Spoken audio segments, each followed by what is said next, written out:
On the day of the wedding, I was in the dressing room adjusting my tie when, without warning, my future wife's assistant handed me a thick prenuptial agreement.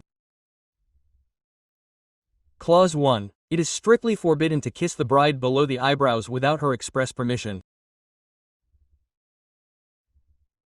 Clause 2. The husband may only have intimate relations once a month, as long as the bride is in a good mood, and no session may last more than 10 minutes. Clause 3. If at any time the bride feels uncomfortable, the husband must immediately stop all activity. By the time I finished reading the 100+ absurd clauses, my blood was boiling.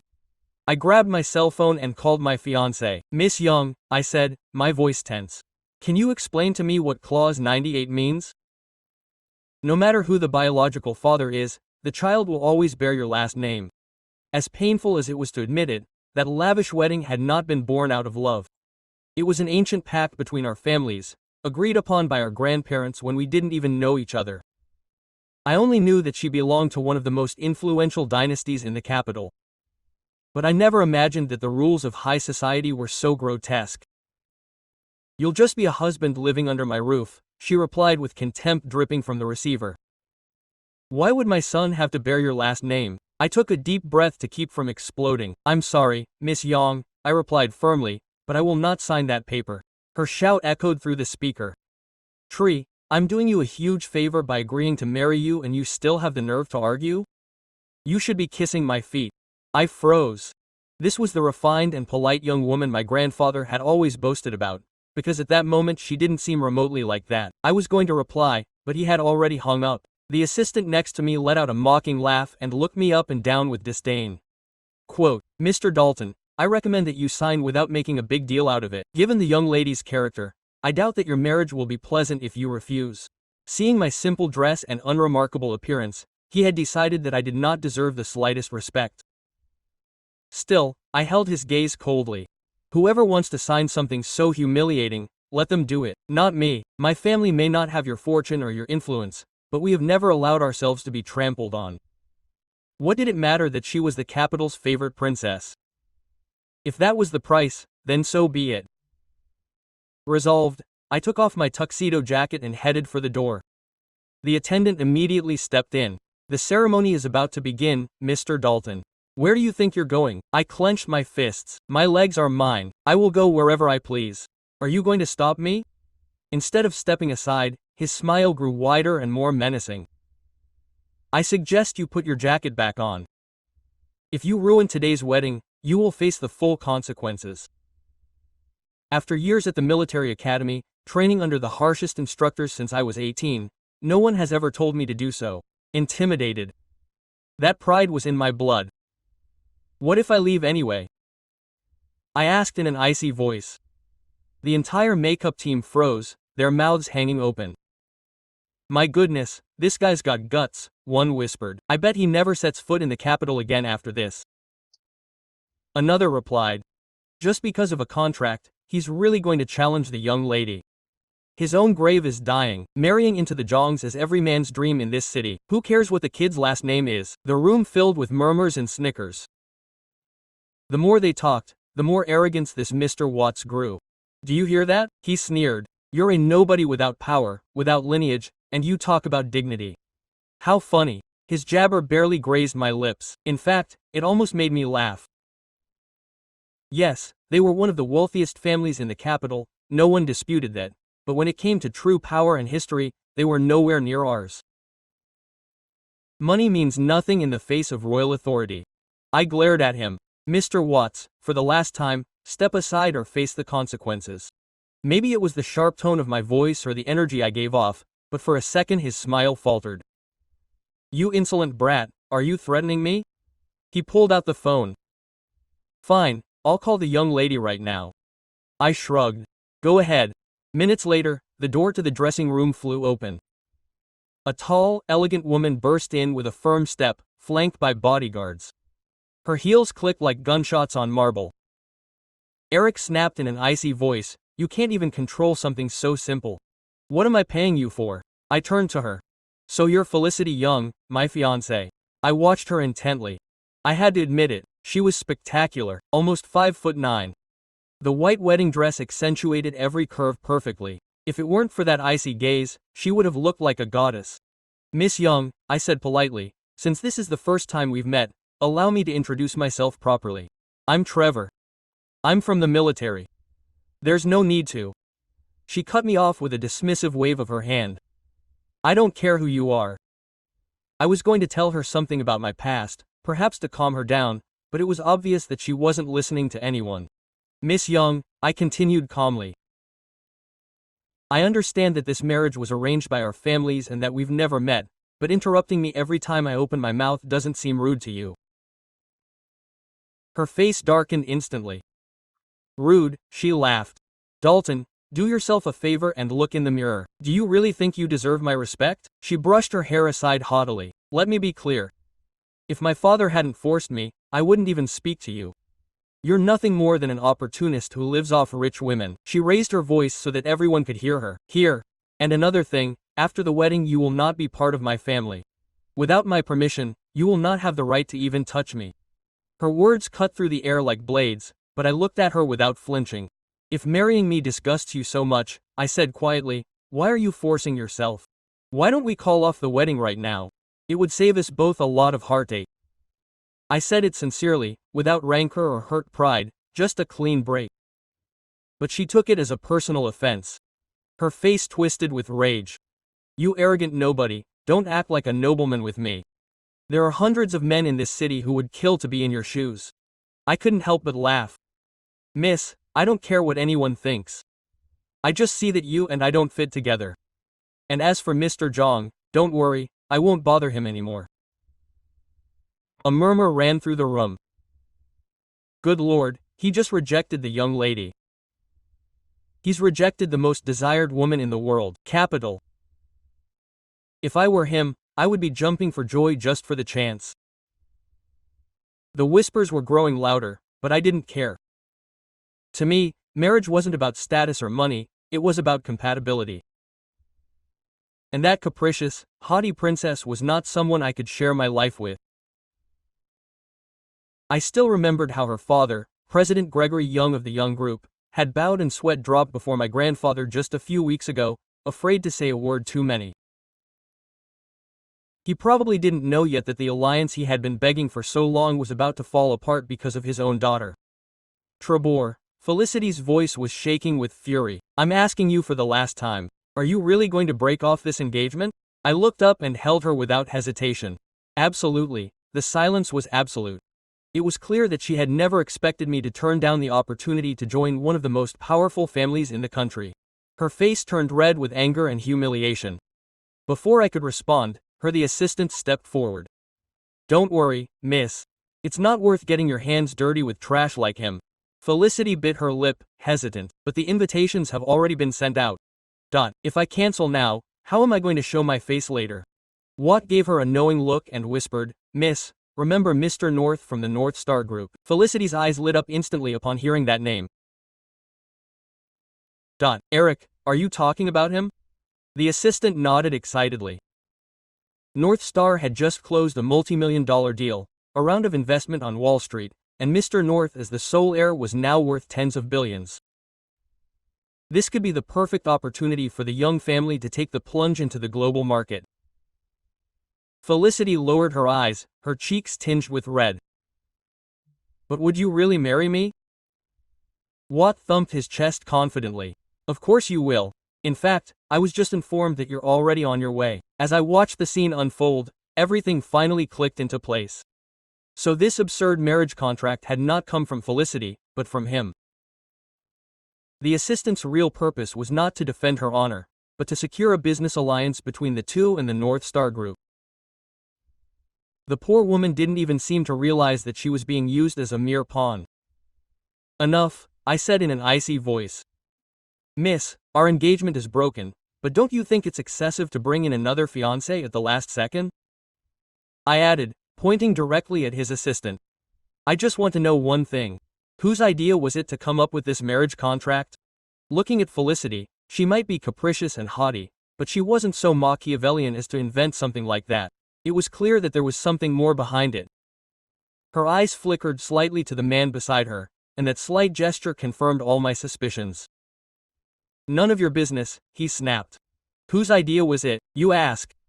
A real man keeps his promises, and now you're backing out." I raised an eyebrow and let out a short, cold laugh. "I'm not backing down. I simply believe someone has been trying to set us up." "Miss Young," I turned to Mr. Watts. "Don't you think this whole thing smells like a setup?" I had hoped to appeal to her at least a little bit of common sense, at least out of respect for her father, but she didn't do it. Trebor smirked. "I'm warning you, stop causing trouble. You were the one who swore you'd break up with me. Now you're the one who's backing out."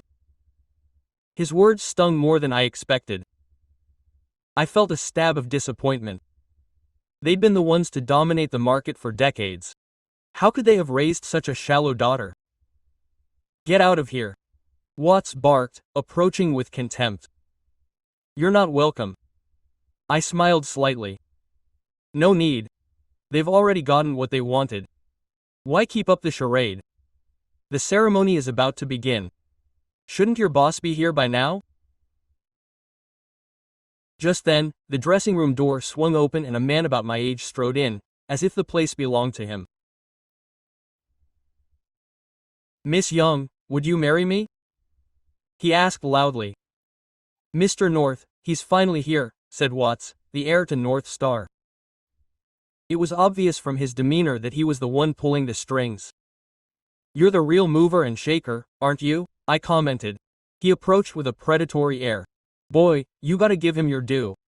You're a wily fellow, but being too wily can backfire," he added in a syrupy, arrogant voice. Still, I just gave him an icy glare and looked away. "You've been waiting for this moment, haven't you?" I said.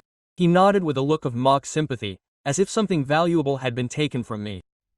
"Mr. Dalton, I hear you refused to sign that prenuptial agreement. What a shame." He took out a cigarette and smirked. He just blew his only chance to move up a class. I shrugged and let out a light laugh. "If that's what it takes, I don't mind staying where I am." I blinked, surprised. "You're not even mad. I practically stole your girlfriend." Quote. I waved my hand, still smiling. "Why would I be? You did me a favor. If you didn't come, I wouldn't know how to explain all this to Mr. Young." With each sentence I kept my composure. As the North Star heir's face turned pale with rage. "Leave before I order you to be kicked out," he growled. I smiled amusedly and ignored him. "Sir, get out of here, North." "Not so fast. Before I go, I want to talk to my grandfather." I pulled out my phone in front of everyone. "Grandpa, it's Trey." Grandpa let out a hearty laugh as soon as he heard my voice. My favorite grandson, what brings you here at this hour? Have you met your future wife yet? What do you think?" I looked across the room at Miss Young and gave her a cold, sarcastic smile. "Actually, Grandpa, that's why I'm calling. I came to tell you that your future daughter-in-law has a new owner." I had barely finished my sentence when Grandpa's furious voice burst through the speaker. "What did you say?" he roared. I gripped the phone tightly, staring at Felicity Young, who was still standing there in her crisp white dress, but with the face of a dethroned queen. "The wedding is off, Grandpa. Miss Young has received a better offer." A hushed silence filled the dressing room. No one dared to speak. Even the arrogant heir of North Star took a step back. My grandfather's voice dropped in volume, but not out of anger. "Trevor, come home right now." I hung up without further ado. I removed my cufflinks with precise movements, ignoring the stares, the whispers, and the cell phones that were already recording. It was obvious that this would go viral before nightfall. I walked out without looking back. My grandfather, Henry Dalton, was an imposing man at 81, tall, with white hair combed neatly back, always carrying a cane, even when he didn't need it. His voice was calm, but when he was enraged, it could shake an entire board of directors. When I arrived at the Dalton mansion, I found him in his office. The large windows let in the evening light, which gilded the dark wood and the shelves lined with old books. "Sit down," he ordered without looking up. I sat across from him, my back straight. "Do you know how many deals depended on that wedding? How many years of business strategy were at stake?" "I know exactly what I did, and I would do it again," I replied without hesitation. His blue eyes, identical to mine, finally lifted to fix on me, even though he knew this was a test. I blinked. What? Gregory Jong and I wanted to see if his daughter was ready to inherit the legacy. We knew she had a temper, but that clause at 98, the deal they imposed on you, was excessive. I leaned forward. Are you saying you knew there would be a contract? I knew there would be, but not to this extent. Eric Watts wrote it. He wants Felicity to be dependent on him, not her father. I fell silent. I had sensed as much, but hearing it confirmed changed everything.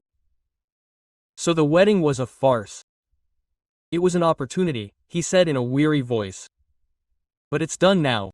He rose slowly, came closer, and put his hand on my shoulder. You did the right thing, but now brace yourself.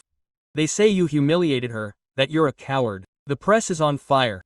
That same night my face was on every digital front page. The nobody who rejected the heiress. Dalton, pride or stupidity. The social media lynching was brutal. They called me self-serving, arrogant, insolent. But there was also curiosity. Who was I really? What was the Dalton family hiding? And the answer was coming. 2 days later, while I was having breakfast on the terrace, I received a formal letter, not an email, not a message, but a black envelope sealed with gold wax. The sender, Gregory Young, invited me to a family reconciliation dinner. Not a wedding, not a negotiation, just dinner. I couldn't help but think it was a trap or worse, a second test. That morning I woke up early and before pouring myself coffee I opened my phone.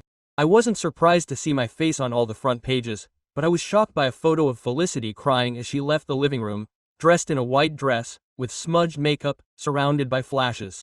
The headline: Heiress Young abandoned at the altar. Sources say she was betrayed. Betrayed.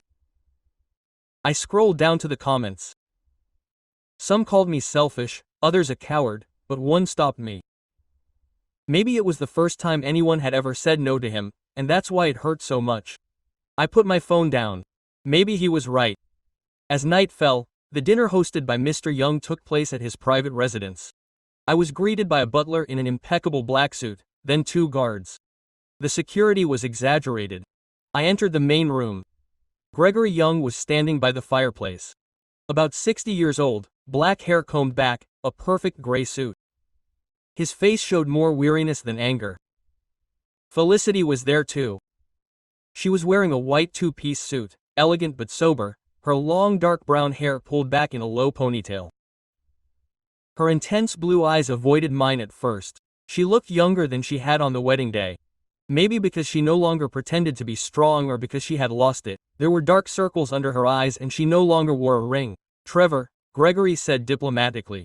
Thank you for agreeing to come. I nodded. I thought that speaking up might prevent this from getting any worse. Felicity looked up, and her gaze pierced me with a mixture of pride and fragility. Don't think I'm here to apologize, she said in a firm, if slightly hoarse, voice. You weren't the one humiliated in front of hundreds of guests.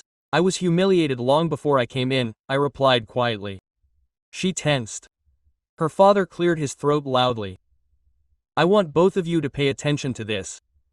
This scandal is tarnishing the Young family's good name. Stocks are falling, investors are getting worried. Deals are in jeopardy. He turned to his daughter. We have to fix this as soon as possible. Felicity sighed and dropped her hands onto the mahogany table. Do you expect me to declare publicly that it was all my fault? That's right, her father replied. To say that you both agreed to separate by mutual consent. Lie, I interjected. Gregory fixed me with his gaze for the first time. Hard as steel. And what do you suggest? The truth is that this contract should never have existed, that someone tried to manipulate everything and that I refused to be part of this dirty game of power. Felicity turned her head towards me very slowly. Quote, are you saying that I didn't write that document? Our eyes met. There was no anger in her eyes, only uncertainty. Quote, I know it wasn't you, I stated. Because if you had written it, you would have put it in front of me yourself. You wouldn't have sent it through a subordinate. I saw her lips open, barely making a sound. Her father noticed it too. It's true, Felicity. She clenched her fists tightly. Finally, in a whisper, she confessed. Eric wrote it. He convinced me it was necessary to protect me. Dense silence. Gregory closed his eyes and exhaled slowly. So this whole disaster was born because I trusted the wrong person. Felicity lowered her eyes. There was no trace of arrogance left, only shame. I didn't know, she admitted. I thought it was the right thing to do. I decided to keep quiet. It wasn't the time yet. Her father looked at us both. Well, now it's time to decide the next step. There will be a press conference tomorrow. I won't speak, she said. I will, I replied. They both looked at me. I won't attack your daughter, but I won't cover for her assistant either. Gregory nodded slowly. Felicity took a deep breath, and although she had never would recognize. In that instant I saw something new in her eyes, fear. Not of losing power, but of losing herself. When I left, she followed me to the door. Trebor, she whispered. I stopped without turning around. What do you want? I didn't expect you to defend me. I turned slowly. I didn't defend you, I said. I defended your right to make mistakes without others deciding your life for you. Her eyes shone for a second, but she didn't cry. That day she dropped the crown, and perhaps for the first time she began to be a person. The press conference was broadcast live on 3 national channels and went viral in minutes on all the networks. I was in the marble hall of the Imperial Hotel, standing behind a lectern covered in white lilies and a microphone that picked up even the slightest tremor in my voice. Next to me, the lawyer. Behind the Dalton banners. My name is Trevor Dalton, I said, staring intently into the cameras. The reason for these words is not scandal or revenge, it is respect. Journalists are iron in their seats. In recent days there has been speculation about the reasons that led me to cancel my wedding to Miss Felicity. What no one has mentioned is that the contract I received did not come directly from her, but from her assistant, Mr. Eric Watts, with clauses designed not to protect, but to humiliate. I paused. I had learned that silence is also power. I refused to sign it because I do not believe in unions based on degradation, and because I respect Miss Young too much to allow her to be turned into a mere corporate chess piece. The flashes began, the whispers, the rumors were born live on air. I will not say anything more, but if anyone insists on continuing to spread lies, we will see each other in court. And I left the lectern. The reaction was instantaneous. The internet split in two, some calling me brave, others cold and calculating. But in the hours that followed the focus shifted. All attention fell on Eric Watts. That same night, Gregory Young called me in person. His voice sounded tired. I want to invite you to dinner without cameras. Just us. And Felicity, because I've made mistakes, he replied. And one of the worst was underestimating my daughter. I accepted.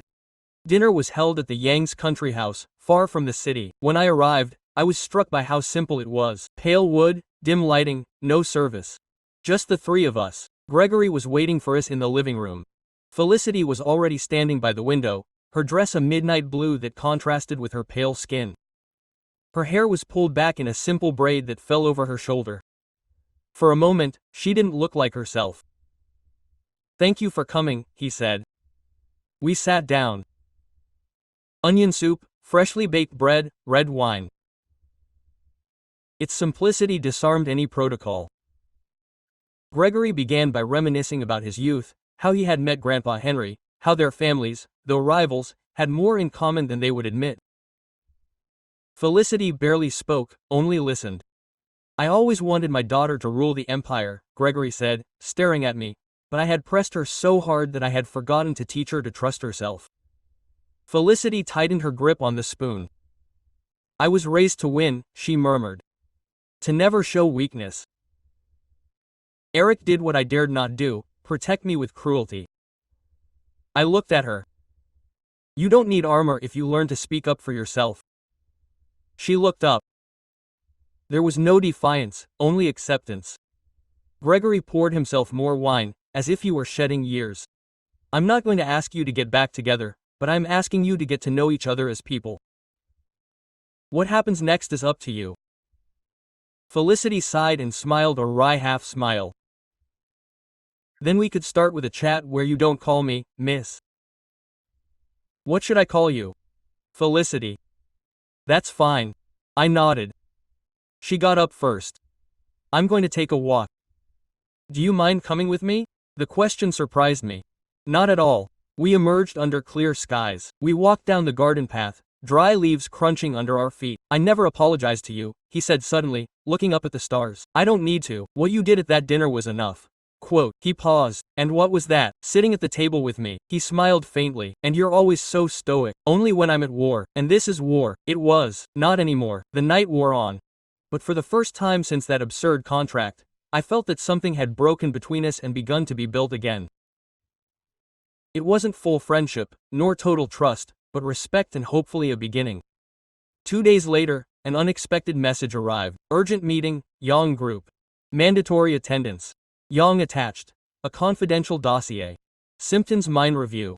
Internal contracts. Special HR audit. Yang knew exactly what this meant. Eric Watts, the mastermind behind the contract that nearly destroyed his boss, was going to pay the price. The Young Group boardroom on the 42nd floor was a glass box suspended over the city, designed to intimidate. Dizzying height, cold marble, gray leather chairs, a shiny black table. Felicity sat at the head. She wore a beige blazer over a black blouse, the hair loose, lips tight.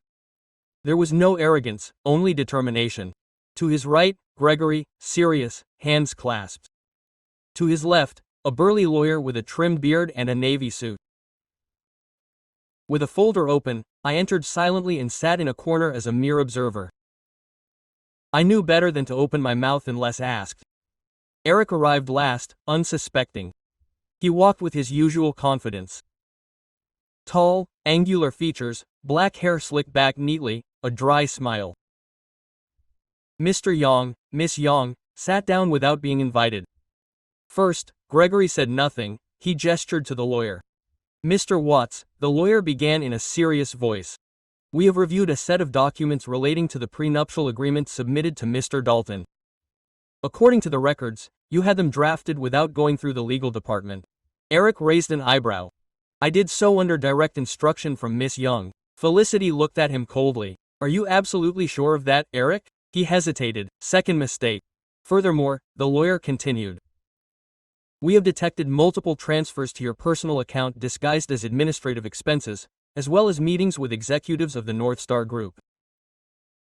While he was still on our payroll, Eric straightened, already tense.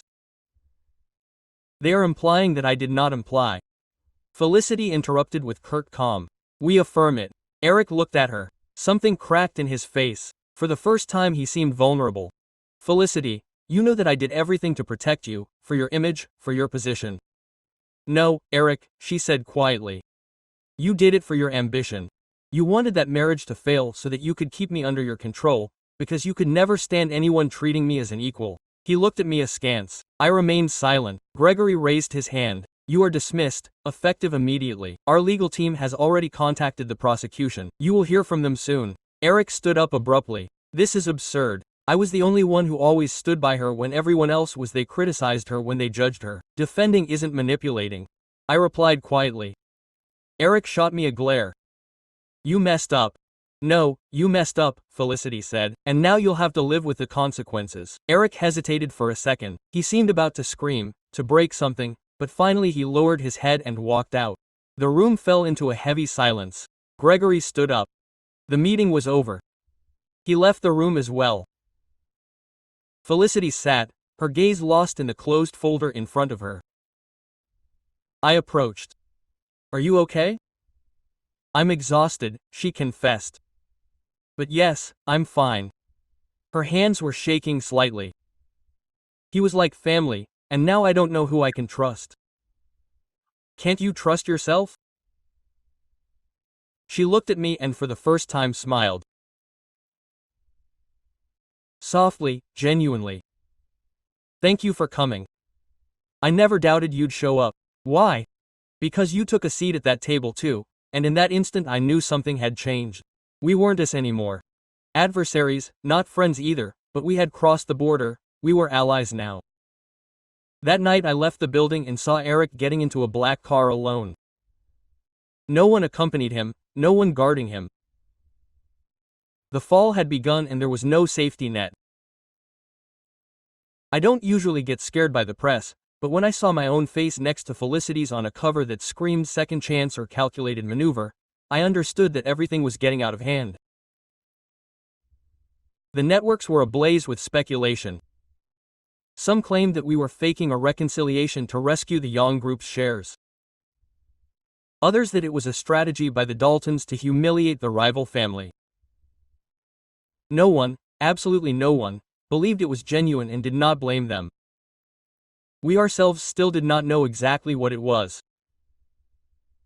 Gregory's proposal came disguised as a contract. 30 days of public coexistence. A way, according to him, to restore their image, attending events together, discreet appearances in crowded places and cohabiting in a neutral residence. A luxury apartment for €500 million. M² on the rooftop of a skyscraper in the financial district. When I read the clause, it said that both parties must reside in the same housing unit with no unauthorized physical contact. I burst out laughing. Felicity.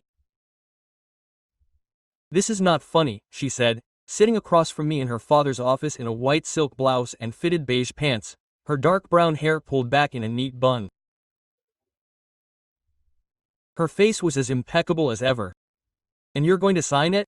I asked. I already signed it. I leaned back in the armchair. And what do you expect to happen living with me? Nothing, she replied, crossing her arms. Just surviving 30 days without being trashed in the headlines. We moved in on a Thursday evening. The apartment was a bubble of glass and marble, contemporary furniture, Italian cuisine, panoramic views of the entire city.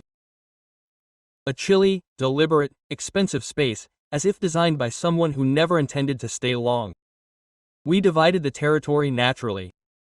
She took the room at the back, by the entrance. The first few days were tense. We barely spoke. We only exchanged brief sentences in the kitchen or when we ran into each other in the private elevator, but at least we didn't fight. One night I returned from the building's gym. I had my headphones in, but as I entered the living room, something stopped me. Felicity was standing in the center, in front of an easel. She was wearing a baggy t-shirt and sweatpants. Her hair fell loosely over her shoulders. There were smudges of paint on her hands, on her forehead, even on her cheek, and she was painting.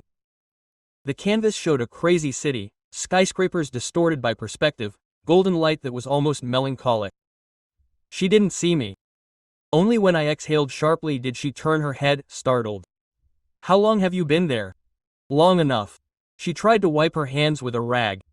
This isn't in the contract. I didn't say anything. You shouldn't have looked either. This is my living room too. We fell silent. Then, without knowing why, I blurted out. It's beautiful. She frowned.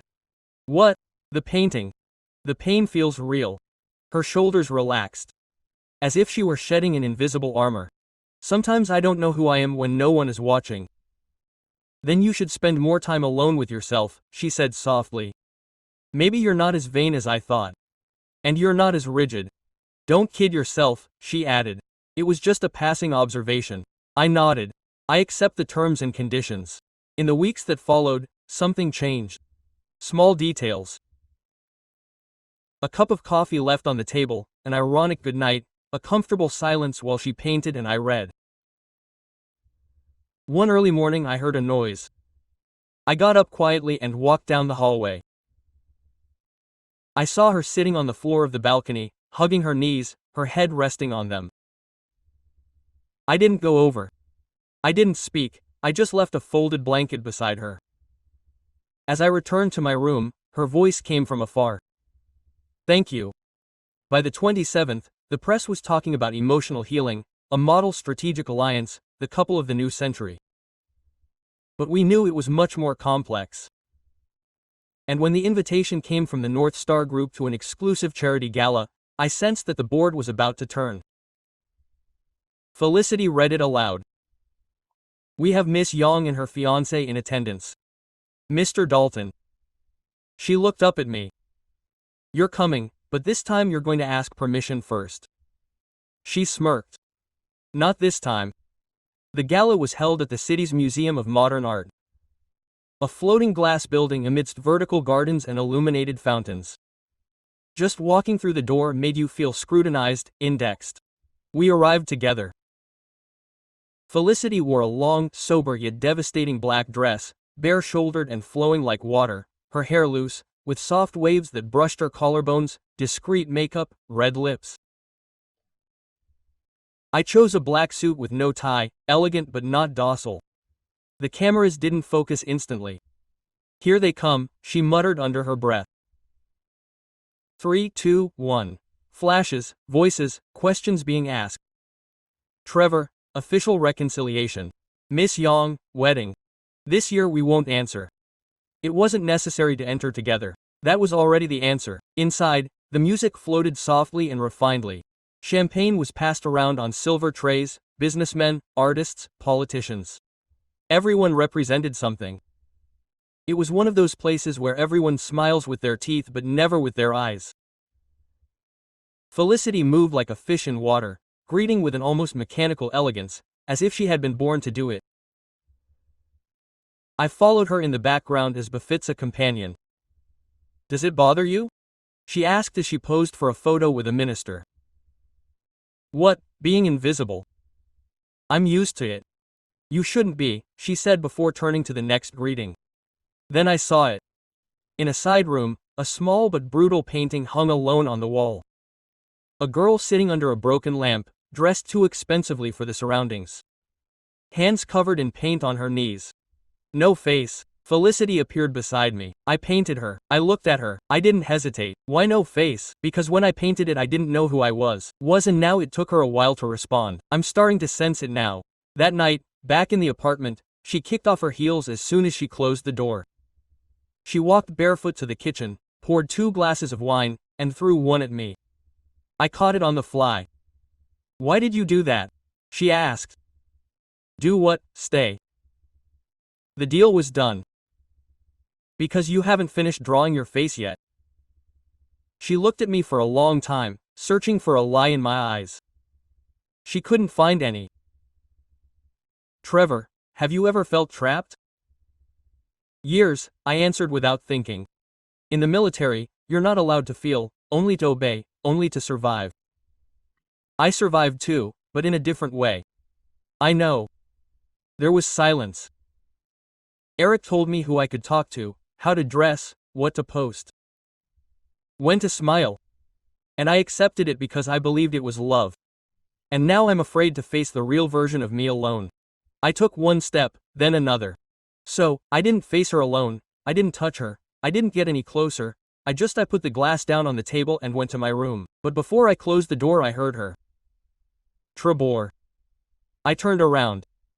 "Yes, thank you for letting me breathe." That early morning I woke up thirsty. As I passed through the living room I saw her asleep on the couch, the blanket up to her chest and a paintbrush still between her fingers. The canvas was blank, but in the lower corner there was a single word written, "Begin." 3 days had passed since the gala. The press treated us with an uncomfortable mix of respect and suspicion. The networks were divided between those who believed in Felicity's redemption and those who thought I was just a pawn with a good figure. I didn't care anymore. For the first time we were calm until the threat came. We were having breakfast together, something that no longer seemed strange. Her cell phone rang. Felicity carefully put down the cup. She didn't say anything, but her fingers froze on the screen. That feigned calm, that absolute control that had defined her before had vanished. What's up?" I asked. "It's a subpoena," he replied, his voice tense. "North Star just sued us for defamation." I frowned. "Who?" "You?"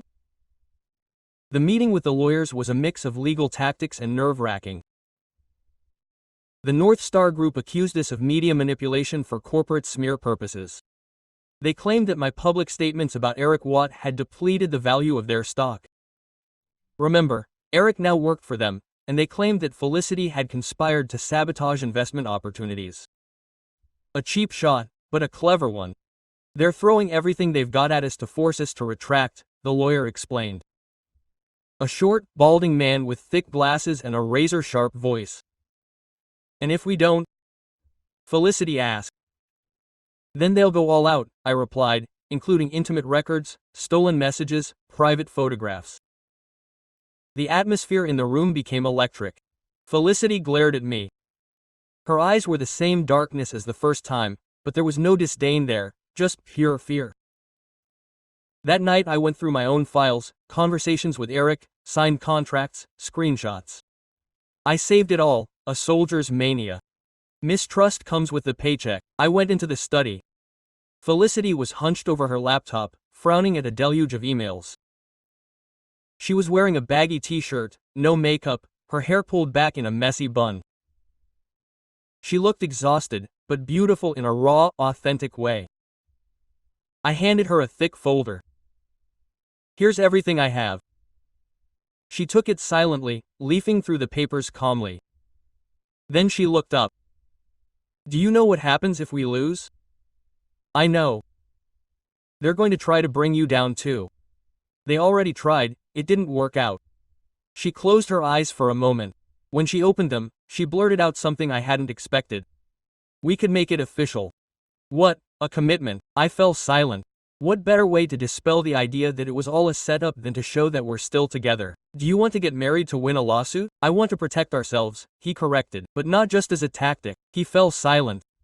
Then he whispered almost to himself.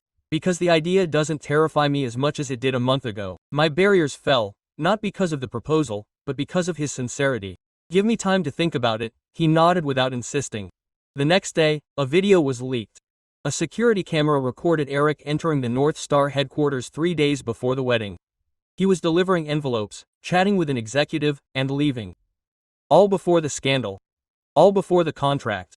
Felicity called me from her office. Trevor, this changes everything. Where did you see it? It was sent to me anonymously with a note. This is just the beginning. The enemy was back, but this time we weren't going to run. That night, we made the plan. No longer as adversaries forced into an ally, but as something different. I don't know if we were still a couple, but we were a team. And in that silent war, that was worth more than a battalion. The silence was broken. First, North Star's shares fell, then rumors of corruption, press manipulation, legal pressure, then the headlines. Eric Watts, the hidden link in the Young North case. Felicity Young files a multi-million-dollar countersuit for defamation and data breach. Trevor Dalton, the ex-president who brought 2 empires to ruin. The media only saw the shell. The important things happened behind closed doors. That morning, Felicity was waiting for me in the boardroom of her new office. A rented space, small, clean, without ostentation. 2 tables, a gray sofa, coffee and paper cups. Her hair was tied back with a cheap clip, dark jeans, a blue shirt with the sleeves rolled up, and not a single ring. Still, she exuded authority. Welcome to the first day of Young Design and Partners, she said with a half smile. We have partners now. You as an investor, not as the boss. I mean, I put up the money and you call the shots. Exactly. It's a lousy business, and yet here you are. He was right. The first blow was to cut ties with the past. Felicity called the press and announced her irrevocable resignation from any position in the Young group. Her father watched it on television. The image was devastating. He stood in front of the screen, his jaw set, as his daughter declared, I have decided to build something that was not given to me, but that I chose, not out of revenge, out of identity. That hurt more than any demand.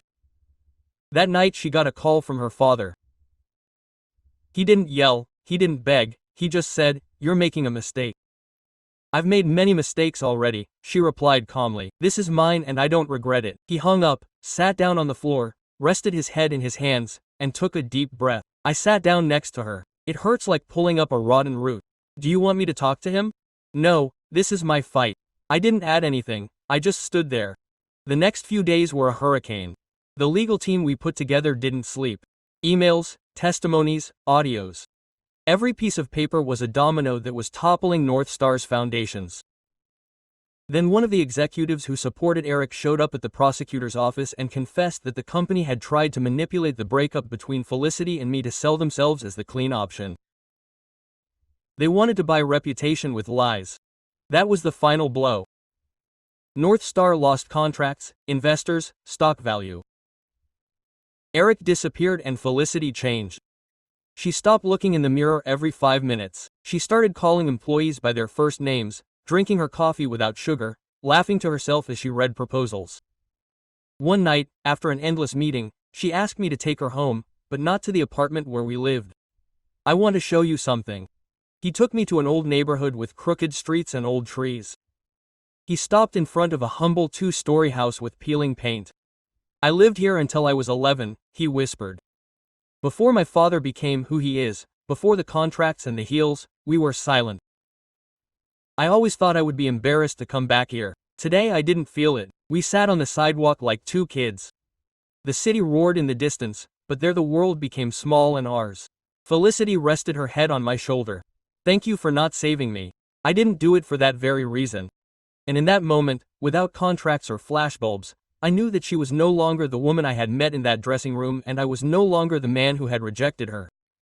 We were something else, something real. The invitation arrived in a white envelope. No return address. It just said Charity Gala, confirmed presence of opinion leaders and international press. Felicity held it as if it were burning. They are measuring us, my father said. The media, the market, they want to see if we survive without their oxygen. Quote, we will go, I replied, but not to shine, to win. The event was in the glass ballroom of the Ellis Hotel. Interior gardens, fountains, discreet luxury. Did you know that after weeks of legal warfare, Felicity and Trevor were the spectacle? She entered first. The world stopped. She was wearing her own dress, liquid silver silk, pure lines, asymmetrical neckline, bare back, her hair in a loose braid over her left shoulder, bare skin, minimal jewelry. Every step screamed. I am no longer the one you expected, I am the one I decided to be. I arrived later, black suit, open shirt, no tie. My place was clear, next to him, neither in front nor behind.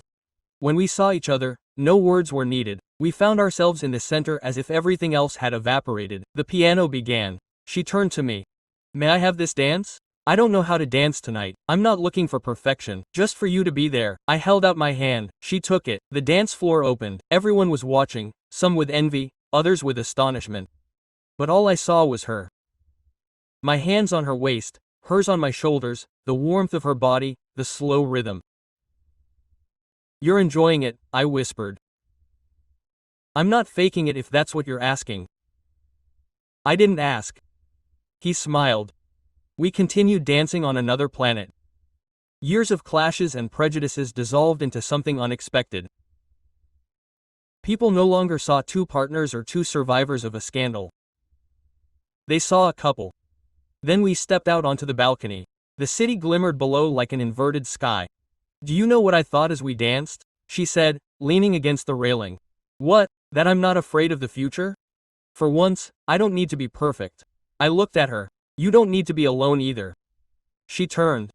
Her expression was no longer a smile, it was determination. Trevor, if I were to ask you now, without cameras, without a strategy. I leaned closer.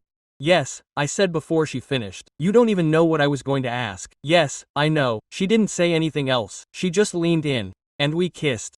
No strings attached, no audience, no war, just peace. When we reached the apartment, there was a box on the table. We opened it inside, a simple, elegant, royal ring and a note for the woman who learned to choose and chose to be free. She held it carefully. She looked at me. This is a proposal. No, it's a reminder. Now you decide when and if you want. She smiled. For the first time, she didn't look like an heiress or a businesswoman, or a pawn, just a woman. That night we danced barefoot in the empty room, without music, but in perfect cadence. The city kept its rhythm. We didn't anymore. Lawsuits were dropped. North Star's stock market crashed and Eric Watt was fired without mentioning him. Gregory Young disappeared from view. No calls, no reproaches, no congratulations. Felicity didn't seek him out. She had learned that not all wounds heal with forgiveness. Some just stop bleeding. A month after the gala, Young Design and Partners signed its first international contract. Emotional architecture, rescuing old buildings and giving them back their soul. Her idea, our project. Sometimes she worked from the office, sometimes from the studio, sometimes from her bed with her laptop on her lap and her coffee in her other hand while she insulted me for snoring. I told her that it was the price of living with a former rich girl. She laughed. Me too. We didn't get married the next day or a month later, but one morning at a craft market she stopped in front of a ring stall, picked up a worn silver one and said, "This one is imperfect like us and doesn't show off like us." She paid for it and put it on my finger. "This is a proposal," I said. "No, this is a decision." That same afternoon, in a ceremony with no guests or photos, we signed a simple, legal, definitive document. Trevor Dalton and Felicity Young, no clauses, no expiration dates, just a promise to be there. Months later, we opened a foundation for couples trapped in toxic contracts, marriages, taxes, or family wars. We weren't heroes, we were the ones who had been there before. And when someone asked if all the hell had been worth it, she would look at me with that crooked smile she only gave me and say, it was worth every second. One morning, as I was painting on the terrace, Trevor called me. I came out with the coffee. She turned, holding a pregnancy test. Her face didn't show panic, it showed calm. Looks like we're going to need an extra room, she said. I took her hand and we'll choose the name together, like everything else, like we always have, like the day we said no and found our yes. Yeah,